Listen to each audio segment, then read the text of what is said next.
Halo sobat-sobat, selamat datang di YouTube channel Heni Widiarani.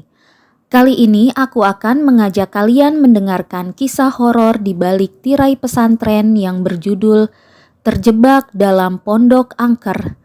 Terinspirasi dari buku 26 kisah horor di pesantren karya Riza Rismawati dan Yanuar Arifin. Sebelum dimulai ceritanya, jangan lupa di-subscribe, like, share, dan komen. Terima kasih sobat-sobat. Inilah alur ceritanya.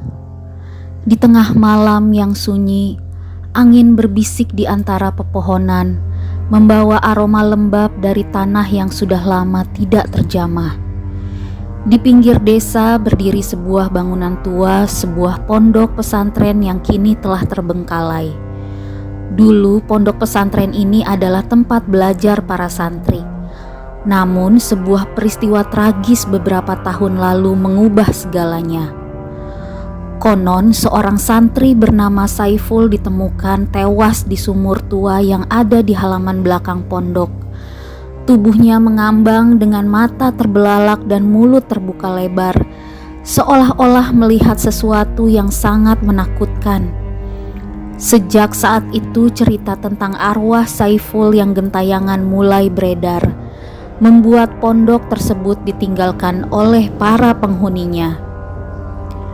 Pada suatu malam, 3 sahabat yang juga berprofesi sebagai para konten kreator, Arman, Joko, dan Dani memutuskan untuk mengunjungi pondok yang terkenal angker itu. Mereka tertarik oleh cerita-cerita seram yang beredar di desa dan merasa penasaran. Meskipun penduduk desa sudah berkali-kali memperingatkan mereka, ketiganya tetap nekat karena untuk keperluan membuat konten.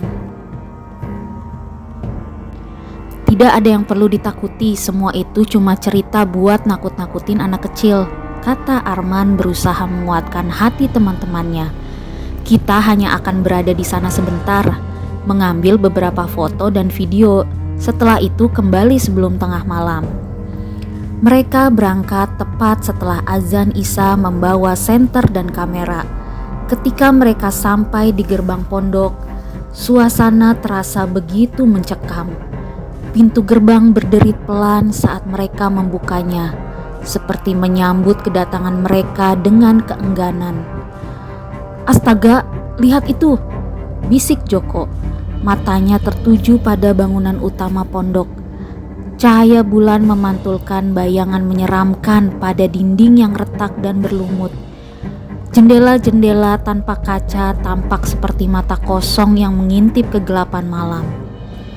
Mereka melangkah masuk, kaki mereka bergesekan dengan daun-daun kering dan ranting-ranting patah yang berserakan di lantai.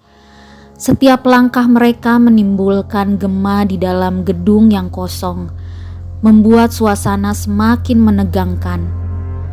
"Tempat ini benar-benar menyeramkan," gumam Dani, menggenggam senter lebih erat. "Aku bisa merasakan ada yang tidak beres." Arman menyalakan kameranya dan mulai mengambil gambar serta merekamnya. "Tenang saja, kita hanya perlu mengelilingi pondok ini sebentar. Lihat saja, tidak ada apa-apa di sini," kata Arman. Namun mereka segera menyadari bahwa sesuatu memang tidak beres. Suara-suara aneh mulai terdengar. Bisikan-bisikan halus yang seolah datang dari dinding-dinding pondok. Tawa samar yang menghilang begitu mereka berusaha mendengarnya lebih jelas. "Apakah kalian mendengar itu?" Joko menghentikan langkahnya. Matanya melebar ketakutan. "Apa?" tanya Arman mencoba tetap tenang meskipun bulu kuduknya meremang. "Suara tawa itu seperti ada yang menertawakan kita," jawab Joko dengan suara gemetar. Mereka berhenti sejenak mencoba mengatasi rasa takut yang mulai menyelimuti. Tiba-tiba Dani berteriak, "Lihat, ada bayangan di sana!" Mereka semua menoleh ke arah yang ditunjukkan Dani. Di ujung koridor yang gelap terlihat bayangan samar bergerak perlahan. Mereka tidak bisa melihat dengan jelas, tetapi bayangan itu tampak seperti sosok manusia. "Ayo kita periksa," kata Arman dengan suara bergetar, mencoba memberanikan diri sambil tetap merekam. Mereka berjalan mendekat, senter mereka bergetar karena tangan yang gemetar. Ketika mereka sampai di ujung koridor, bayangan itu menghilang begitu saja seolah-olah tidak pernah ada. "Ini gila," kata Joko, napasnya memburu. "Kita harus pergi dari sini." Arman hendak mengiyakan, tetapi tiba-tiba terdengar suara keras dari arah belakang.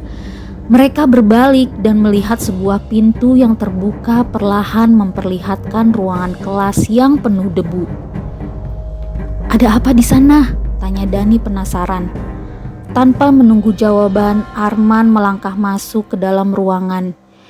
Di dalamnya terdapat meja-meja kayu dan kursi-kursi tampak teronggok berantakan.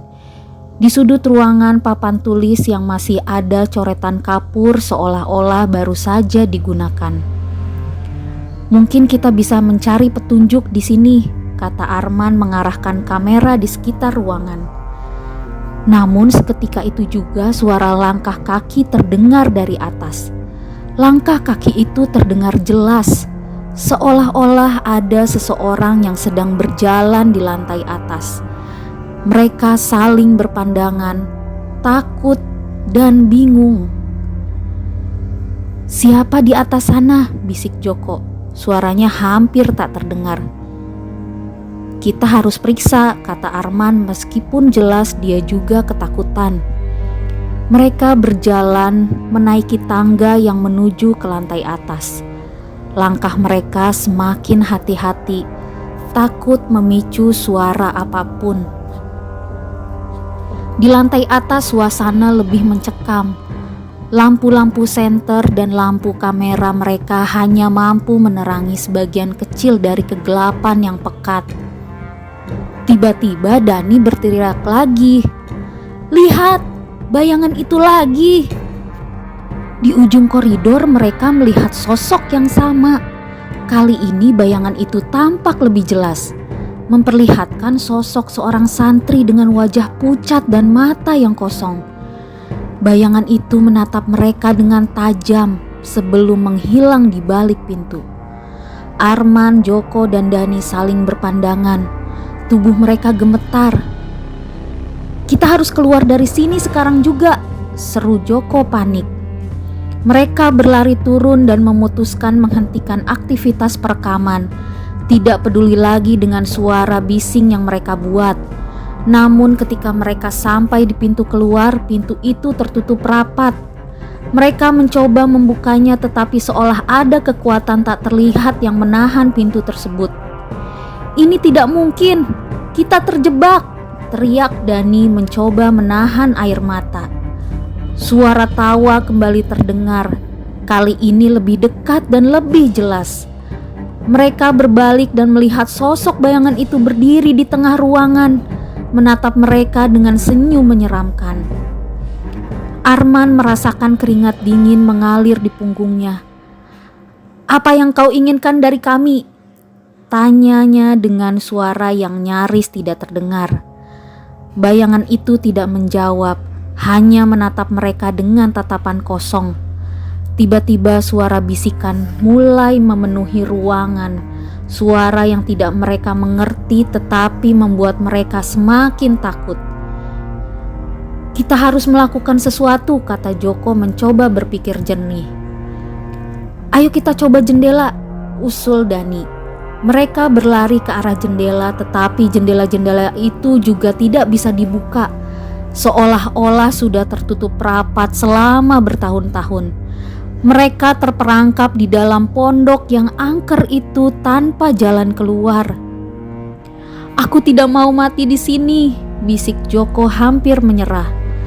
Arman menatap sekeliling mencari solusi. "Kita harus tetap tenang, mungkin ada cara lain untuk keluar." Tiba-tiba sosok bayangan itu muncul lagi, kali ini lebih dekat. Mereka bisa merasakan aura dingin yang menyelimuti ruangan.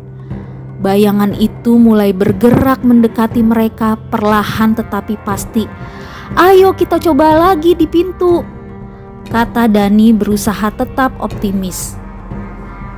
Mereka kembali berlari ke pintu, mencoba membukanya dengan segala cara.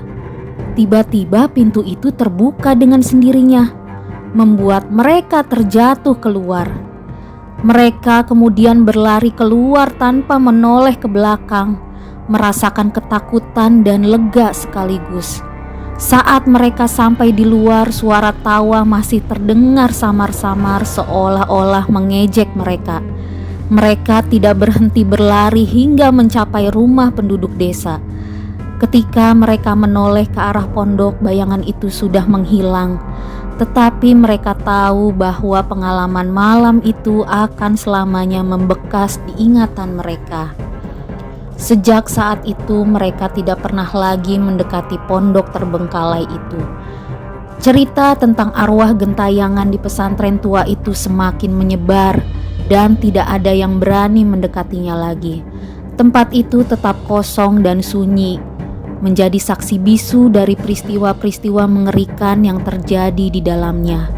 Dan malam itu pesantren itu kembali tenggelam dalam kegelapan, menyimpan rahasia-rahasia yang hanya diketahui oleh mereka yang cukup berani atau cukup bodoh untuk mendekatinya.